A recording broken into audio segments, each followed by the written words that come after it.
Kayyooyyaa maatiin hambaatu akkam jirtu har'ammoo istirii kutaa 12ffaa paartii isiniif qabadhee dhiyeera. Istirii Grade 12 Unit 1 Development of Capitalism and Nationalism from 1815 to 1914 kan jedhu irratti paartii istii naashinaalizimii waliin ilaalla. Yeroo darbe paartii 2 jalatti kan waliin ilaalle about industrial revolution waliin ilaalle. Kanaaf har'ammoo kallattiidhaan paartii istii naashinaalizim kan jedhu jalqabna waan ta'eef warri maatii hambaa yuutuubii taatan sheer gochuudhaan yeroota keessan biraan akka gowwee keessan taphadhaa. Warri immoo maatiin hambaa yuutuubii hin taane subscribe gochuudhaan maatii ta'a. Kallattiin gara barnoota keenyatti seenna yeroo barnoota gaarii. Kanaaf nationalism jedhamtu objectivin duree kana maanni. At the end of this lesson you will be able to list down major factors for the growth of nationalism. Kanaaf the major factors for the growth of nationalism sababa baay'ee jira waan ta'eef isa kana waliin ilaalla.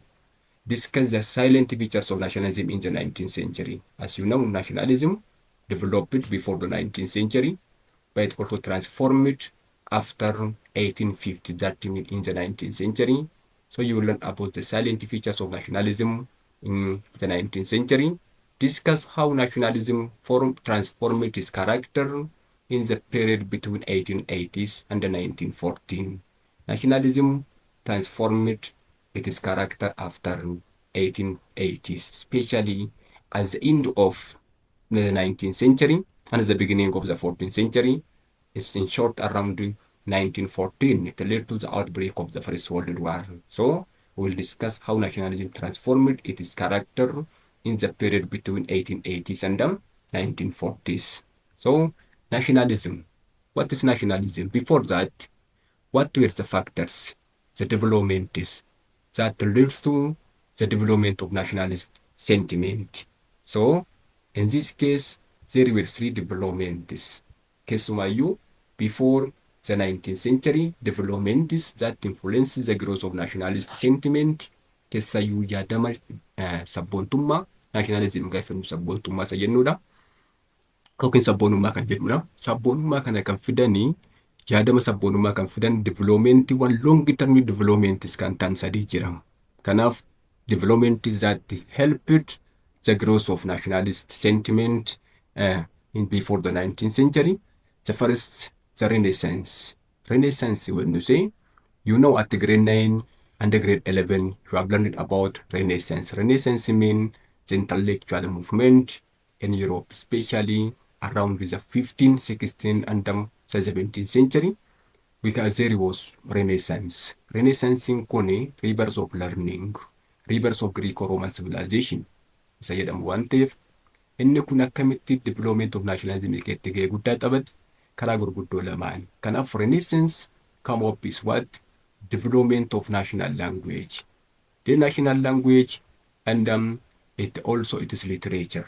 This means the two developments with the Renaissance. Because of this also influenced the nationalist development or sentiment in the 19th century. Kanaaf Renaissance kuni waan lama qabatee dhufeera. Tokko national language, lammaffaan it is literature. Sirnoonni barreeffama garaagaraa maal ta'anii helped to bring about national self-consciousness. Kanaaf Awurooppaanonni keessaayyuu akka dammaqaniif akka beekaniif gahee guddaa kan taphate what we can say the Renaissance language, national language and literature. Keessaayyuu before Renaissance, the Latin was the dominant language. Renaissance intellectuals began to use the vernacular language. This also led to the self-consciousness of Europeans. Namni akka baruuf akka dammaquudhaaf faayidaa guddaa kan qabu isa kana. Waan ta'eef literature also arose the national feeling of Europeans. Literature especially which written during Renaissance. Kanaafi the first factor mean Renaissance. The second development that led to the growth of nationalist sentiment mean Protestant Reformation. You know Protestant Reformation mean around 1850, the Reformation started by Martin Luther. The Reformation that led to the separation of Protestantism from Catholic Church according Protestant Reformation. How this also led to the growth of national sentiment? Akkamitti immoo Reformation kun Reformation gaafa jennu warraaqsa amantii religious movement. Renaissance mean intellectual movement, whereas Renaissance mean religious movement. So religious movementiin kun yookiin immoo warraaqsi sochiin amantiin kun maal fideera? Akka nationalism akka guddatuuf gahee guddaa taphateera. So this also lead to broke out of religious unity of Europe and into the supremacy of the Pope. This means the outcome of Renaissance, Reformation. Reformation kun maal fide? Tokko broke out of religious unity of Europe. That means the Catholic and the Protestantism separated from each other because of the Reformation. Again, Reformation also ended the supremacy of the Pope. Olaantummaan Pope mana sagadaa Kaatoolikii akka xumuruuf guddaa taphate waan ta'eef, this also led to development of nationalism in the 19th century. The third, trade and the colonies, another factor that led to the growth of nationalist sentiment before the 19th century, mean trade and the colonies. Trade and the colony also, this outcome brought wealth and helped to build a strong states. Kanaafuu trade and the colony immoo maal fidanii? Wealth yookiin qabeenya akka walitti qabamuuf gahee guddaa taphataniiru.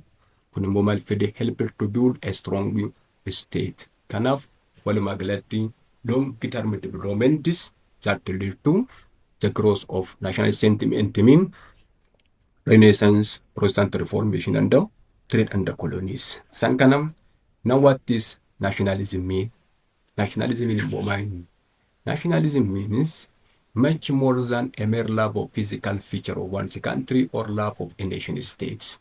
Nationalism in malinni hiikni isaa physically waan argine ijaan mul'atanii nuti jaalannu otoo hin taane yookiin immoo mootummaan nation state mata biyya keenya kan jaalannu otoo hin taane nationalism in kanaa miti. Nationalism mean much more than mere love of physical feature of one's country or love of nation states.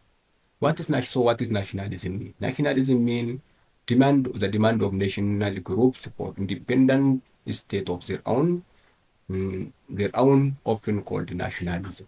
Kanaaf yerootti biyyoonni tokko yookiin immoo national groupiin tokko bilisummaa biyya isaanii walabummaa biyya isaaniitiif gaafa isaan fedhan demanding isaanii kun maal jedhama?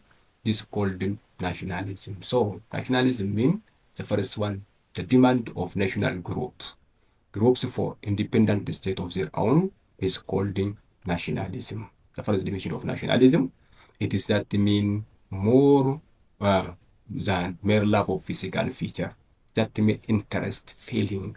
So nationalism. The second nationalism is a feeling of belonging and loyalty. That mean nationalism mean it is feeling. Kumaini yadam kan nuti feel goon. Feeling kun belonging and loyalty that causes people to think themselves as a nation. Kanaaf yaadama yookiin immoo feeling namoonni tokko ofii isaanii akka sabaatti of yaaduun kun maal jedhama? This also nationalism. Nationalism karaa gurguddoo hedduudhaan hiikama. Kan biraa nationalism mean it is the sense of belonging or feeling proud of your own country. Nationalism mean, in other words, the third definition of nationalism, it is what nationalism when we say sense of belonging or feeling proud of your own country. Namni biyya isaatti biyyi koo kana jedhee biyya isaatti immoo gaafa boonu inni kun maal jedhama? Nationalismidha. Kanaaf nationalismiin kun maal jennani? It comes with a feeling that makes people to support their nation and the government in every activity that he or she chooses to engage in. Kanaaf nationalism immoo maayinni karaa biraatiin maal jechuudha? It comes with a feeling. Feeling kan akkamiiti? Feeling namni tokko people's, that feeling it makes people support their nation and government in every activity that he or she chooses to engage in. This is called nationalism. Nationalism jechuun waan ijaan argamu otoo hin taane feelingiiwwan kan ibsine waan ta'eef karaa gurguddoo sadan arfan kan ibsuu dandeenya. This was nationalism. Kan biraa nationalism keessatti immoo nationalism in 1815 it became the most powerful political force in Europe, especially in Western world. Nationalism sabboontummaan kun naannaa jaarraa 19 giddu galeessa yookiin immoo around 1815 it became the most powerful political force since 1850 in Western Europe. Kanaaf keessamuu naashinaalizimiin hundeensamaa inni naannaa bara 1850 keetti most powerful political force ta'uu isaati. Humna siyaasaa guddaa isaati. In the case of Germany, in the case of Italy, in the case of Balkan state and others. Kanaafi nationalism maal ta'eera most powerful political force since the 1850. Kan jennuun kana again its deepest root lay in shared sense of regional and the cultural identity that nationalism expressed in three important things. Kanaaf nationalism kan ibsamu karaa gurguddoo sadiin custom duudhaa uummanni sun qabudha. Language and religion karaa amantaadhaa fi karaa afaaniitiin kan inni ibsamu waan ta'eef this means the root deepest root of nationalism is expressed in three important ways through custom, language and religion. Kanaaf sabboonummaan kuni kan ibsamuu danda'u karaa gurguddoo sadiin custom kan jennu kana yookiin duudhaa hawaasichaatiin afaanicha language and religion waan ta'eef isaan kanaadha. Kanaaf when we say about the era of nationalism kun immoo naannoo kam influence godheera. Nationalism developed in urban center and rural centers. But when we compare the two, especially nationalism influenced all classes. Nanaaf saba hundumaa gosa hundumaa kilaasii yookiin immoo sadarkaadhaan kan jira hundumaa influence godha. But more so that urban than rural peasants. Keessaayyuu nationalism was strong in urban center. Kanaaf from the social section or social classes, the urbans more influenced by nationalism in 1850s. Kanaaf hubannaa jaarraa 19ffaa bara 1850 keessatti nationalism kan influence dha warra baadiyyaa caala warra kam jechuudha warra magaalaa kanaadha. Kanaaf nationalism also created atmosphere which made world war the first especially possible negative outcome of nationalism maal fideeram keessaayyuu in the case of Germany and Italy. Kanaaf sabboontummaan kun negative gaafa ta'u of tuulummaatti gaafa jijjiiramu maal fide jechuudha. The outbreak of first world war which fought from 1914 up to 1918. In the case of Germany, in the case of Italy, keessaayyuu Italy fi Germany kun nationalism isaa maal fide jechuudha. They began to lose their own military force. They began to compete with great powers of that period, British and the French. This led to that competition. Germany and Italy keetti dorgommiin jiru kun gara kan fide jechuudha. The outbreak of the first world war. So this means somewhat negative outcome of nationalism. Isa kan arganna nationalism aggravated the great international crisis. Kan biraammoo negative outcome of nationalism kun maal fideera? In addition to the outbreak of first world war, it aggravated the great international crisis of 1905 up to 1914. As you know, the cause of first world war means crisis of the 18th century. That means from 1905 up to 1914 there was crisis in the world, especially in the Balkan region. The Balkan region, there was a struggle of the Balkan nation for their independence. There was agreements and competition, rivalries among the European great powers after the declining power of the Ottoman Turkey in the Balkan region, which led to the outbreak of the first, second, and the second Balkan War in 1912 and 1913. This also part of international crisis. Again, there was also competition among European great powers in the case of Africa. Keessaayyuu Congo crisis kan jennu kun hundinuu crisis-oota guddaa. Nationalism aggravated great international crisis of 1905 dha waan ta'eef isaan kana in addition to long term nationalism, factors promoted the growth of nationalism in the 19th century. Keessaayyuu factoroota gurguddoo sadii naannaa jaarraa 19ffaa keessatti immoo nationalism sabboontummaan akka dagaaguuf gahee guddaa kan taphatan. Kanaaf isaan kana keessaan compulsory primary education barnoota jalqabaa barnoota dirqamaa elementary irratti kennamu. Keessaayyuu Europeans used compulsory primary education. Namni kan barnoota dirqamaa elementary barachuu qaba waan ta'eef primary education dirqamaan kennamu. Barsan keessatti the first course. This used by the government for state building and inculcating patriotism. The main target of compulsory primary education at that time. Kanaaf mootummaan barnoota dirqamaa kana primary education kana maaliif fayyadama? Tokko maal gochuudhaafi that mean for state building and inculcating patriotism, the main purpose of government. The secondly, compulsory primary service. Namni kamiyyuu humna waraanaa yookiin immoo waraana keessatti dirqama sarvisii kennuu qaba. Kunis immoo maal fide jechuudha?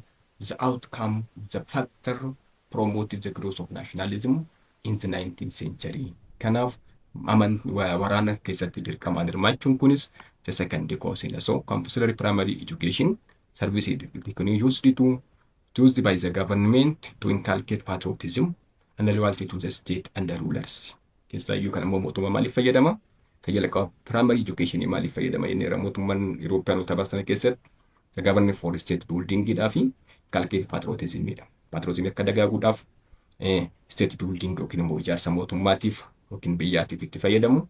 Again military service kan immoo dirqama kan ta'e maaliif fayyadamu? Used by the government to inculcate patriotism and loyalty to the state or rulers. Keessaayyuu kunis maal gochuudhaaf? Patriotism akka dagaaguudhaaf. Lammaffaan immoo loyalty to the state and the rulers. Kan biraa immoo namni mootummaadhaaf akka bitamuuf yookiin immoo bulchitootaaf rulers akka bitamuuf fayyadamu waan ta'eef the two important factors that promoted the growth of nationalism in the 19th century compulsory primary education and the compulsory military service dha waan ta'eef isaan kanaan sadaffaan the keep newspaper dha. Keep newspaper. That newspaper had chauvinistic tone. Keessaayyuu of tuulummaadha qaba. Newspaperiin kuni of tuulummaa mataa isaatii qaba. So this one is another outcome that mean factor that led to the development of nationalism, promoted the growth of nationalism in the 19th century. Keep newspaper. That newspaper had chauvinistic tones of tuulummaa of keessaa qaba. Sanyii keenya qofa olaanaadhaan. For example, around the British, then around France, Italy, and the German newspaper also used keep newspaper. It is al bankan argatamu waan ta'eef kun immoo maal of keessa chauvinistic toneidha. Eurooppanoonni yookiin immoo biyyoonni western country kun maal yaadu? Nationiin isaan akka waan ol aanaa ta'e qofaatti yaadu. This one what we can say about the negative outcome of nationalism. Kanaaf the nationalism and hostile feeling towards neighboring states were also features of quality of newspaper for upper and middle class at that time. Kanaafi maal jedhanii yaadu? Nationalismidhaa fi hostile feeling. Kanaaf nationalism and hostile feeling towards neighboring state. Ollaa isaaniitiif yookiin immoo jibba miidhamsa qabaachuu sabboontummaan isaanii maalidha? Keessaayyuu warra kamiif? For upper class and for the middle class. Inni kun maal ta'e jechuudha? The quality of newspaper. Kanaaf this also another factor. This that also led to that promote the growth of nationalism in the 19th century. The fourth and the last one, literature.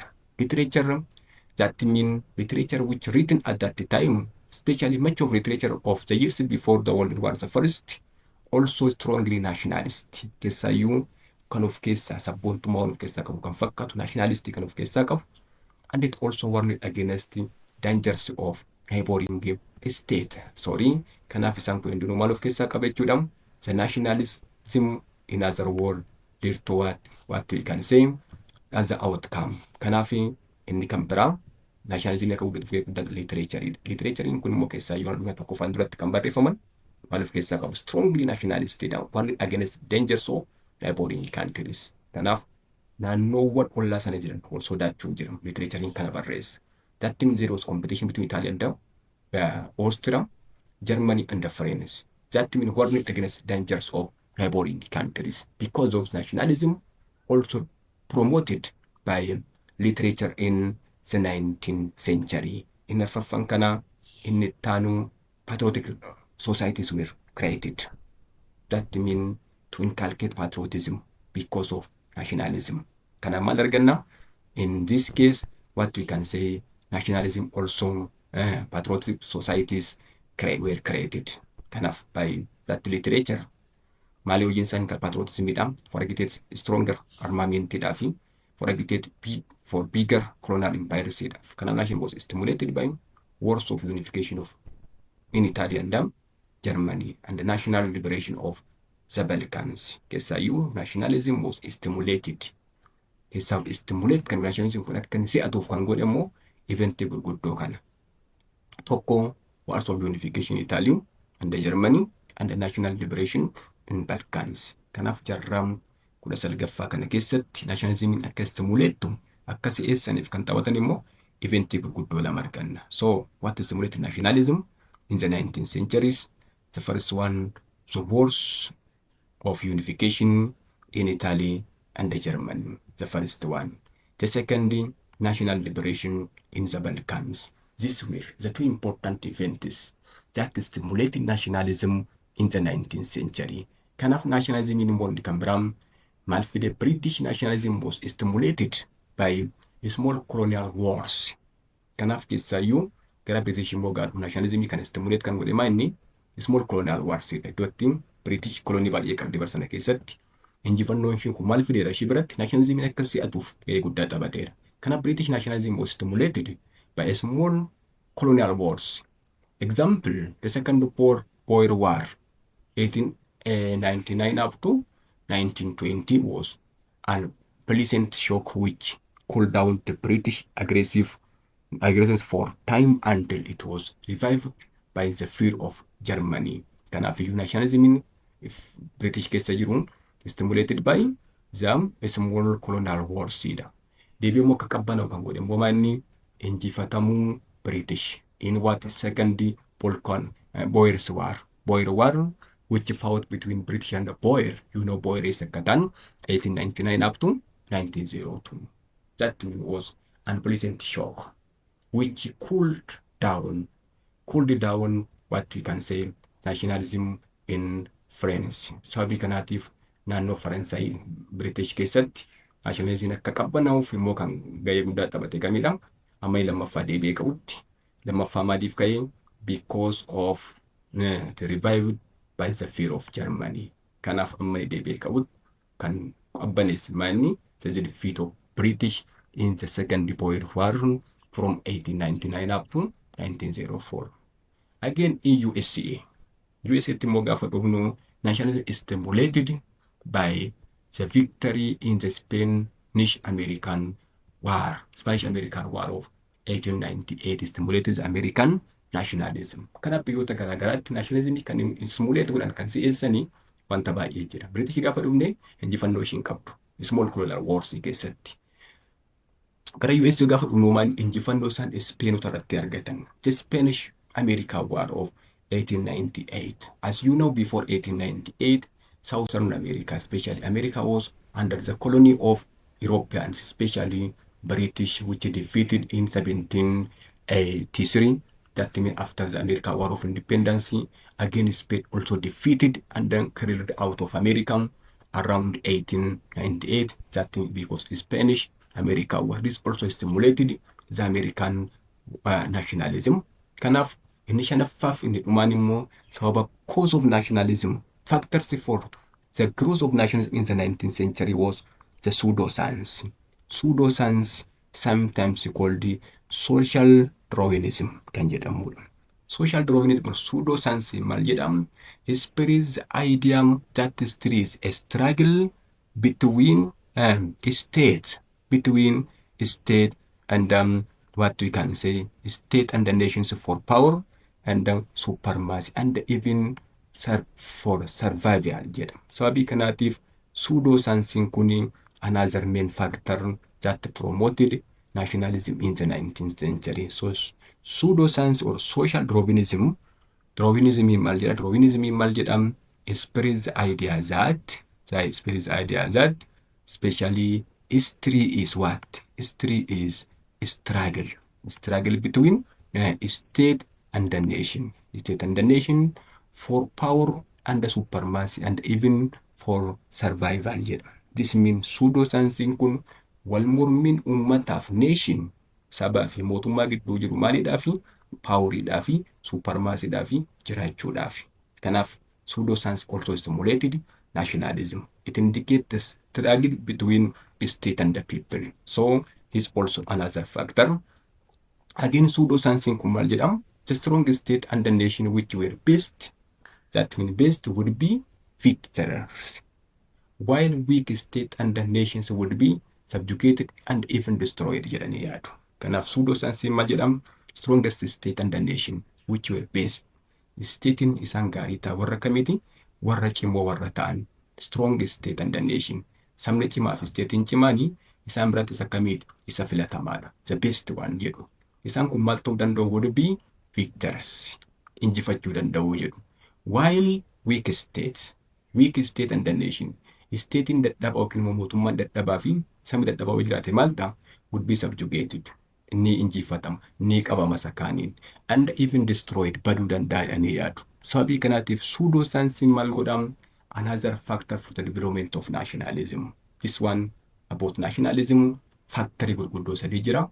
The first compulsory military education, the second compulsory military service, literature, newspaper, literature and pseudo saayinsiin kumaayidhaan factoryuwwan gurguddoo nationalism akka guddatuudhaaf gahee guddaa taphatan. Isaan kana Kanaf in the period between 1880s and 1940, nationalism transformed its character in several ways. Kanaf naannaa bara 1880 kaasanga 1914 nationalism transformed its character in several ways.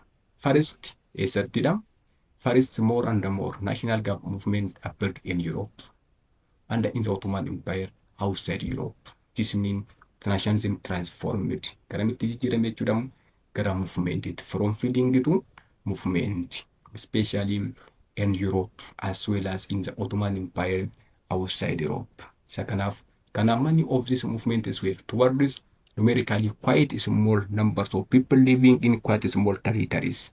Kanaaf movementiin kun immoo garamitti deema jechuudha. Gara naannoowwan xiqqaataan. Many of these movements were towards numerically quite small number of people living in quite small territories. This means another outcome that means the transformation of nationalism. So nationalism is in the 19th century had appeared to work towards greater unity. Kanaaf garamitti kan inni deemu nationalism jaarraa 19ffaa keessaayyuu around 1870s in Italy and in Germany, in the Balkan War around 1912 up to 1913. This means it led towards greater unity in the case of Italy and Germany. Because of this, nation transformed its character kan jenne garamitti deema jechuudha. Towards greater unity as in the case of Italy and Germany. Naannoo Italy fi Germany keessatti iddoo guddaa qabata waan ta'eef isa kana. The second transformation kana agarsiisu inni language ethnicity became major criteria, especially language for nationalism. Kan biraa immoo criteria nationalism inni waan lama ta'e. Transfer kan ta'e feeding irraa garam language and ethnicity. Sabummaadhaa fi afaan taaniru the two language and ethnicity became major criteria, especially in nationalism. Especially language for nationalism. So they compete with each other to make language compete with others. Kana walumaa galatti. Kanaaf all over Europe, submerged minorities nationalists were trying to accept the right of their language to equally with previous dominant language. Kanaaf language criteria gaafa ta'u biyyoota Awurooppaa keessatti qabsoon isaanii maal ture jechuudha. Afaan isaanii afaan isa duratti faana previously dominant language faana akka walqitu. That means the right of language to equality with previous dominant language. That means the main character of nationalism in Europe in the 19th century. So all over Europe, submerged minority nationalists were struggling to assert the right of their language equality with previous dominant language. Kana kafaan Latin ifaan foto gurguddaa fan akka jalqabuuf waan ta'eef isa kanaafi. So there were bitter dispute over language question. Europe keessatti kanaaf gaaffiin guddaan maal taa ture jechuudha. Gaaffiin guddaan gaaffii afaaniiti. Gaaffiin afaanii gaaffii guddaa ture waan ta'eef we can say what in Europe keessaayyuu after language became the main criterion for nationalism in Europe, we can say what? So the bitter dispute over language question. The third, which indicate transformation of language, mean national question became part of domestic politics. It's of national question. Because sani keessatti margochuu qaban jechuudha. National politics, domestic politics keessatti dhimmi sabboonummaa yookiin nationalism kun gahee guddaa taphachaa ture jechuudha. Kanaaf, for example, in multinationals like Austria-Hungary and Russia and the other like Britain with it is serious Irish question mean example of what when nationalism became the domestic politics part became part of domestic politics kan ta'e walumaa galatti isa kana fakkaataan kanaaf nationalism for government was to end weaponidha. Iddoo weaponidha. Kanaaf mootummaadhaa fi nationalism immoo waa lamaaf oola. Nationalism for government was to end weaponidha. Weapon yookiin immoo mootummaan nationalismii kana dhimma lamaaf itti baha. Dhimma lamaaf. Tokko for what? Nationalism could be and was used to strengthen loyalty to state and the rulers. Kanaaf mootummaadhaaf yookiin immoo stateidhaaf for the government nationalism used for what? Could be or was used to strengthen loyalty. Loyalty to state and the rulers. Mootummaadhaaf akkasumas immoo warra biyya bulchaniif akka isaan ajajaman loyalty akka isaan beekamaniif itti fayyadameera. Kan lammaffaa immoo nationalism why government use nationalism to divert the workers away from socialism. Lammaffaan immoo nationalism mootummaa maaliif fayyadama yeroo sana keessatti to divert the workers from away from socialism. Kanaaf sirna socialism irraa hojjeta transfer gochuudhaaf nationalism kan isaan forward yookiin immoo divert gochuuf fayyadamu waan ta'eef isaan kana. However, where national minorities exist, nationalism could rise from national demand of these national minorities. These national minorities under causes discontent and disloyalty. Naannoowwan uummanni isaa xiqqaa ta'anitti immoo nationalism maal ta'eera? Source of what? Discontent and disloyalty. Ajajamuu diduudhaa fi mufii taasise waan ta'eef nationalismiin karaa biraatiin dhiibbaa akkasii qaba.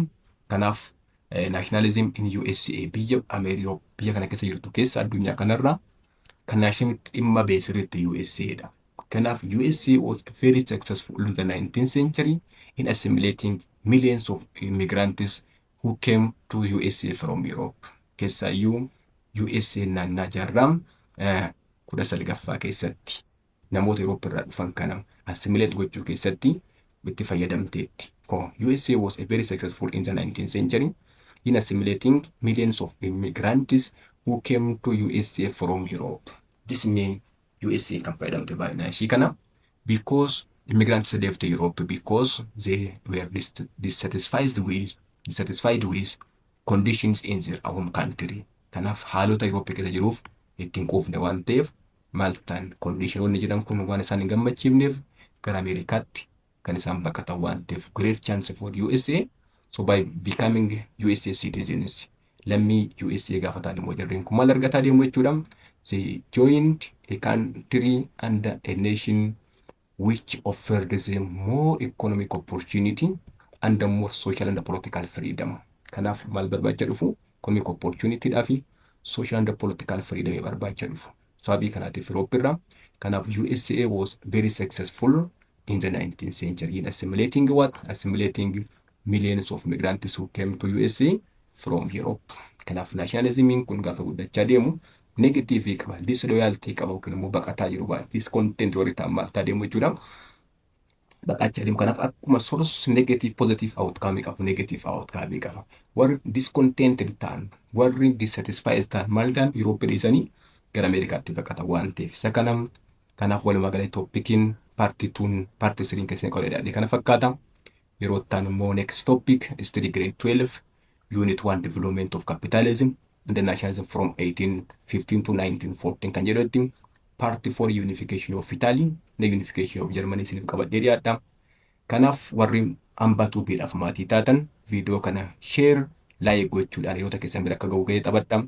Warri immoo miseensa yookiin immoo maatii hambaatuu hin taane subscribe gochuudhaan maatii ta'aa. Galatooma yeroo barnootaa gaarii nagaan turaa.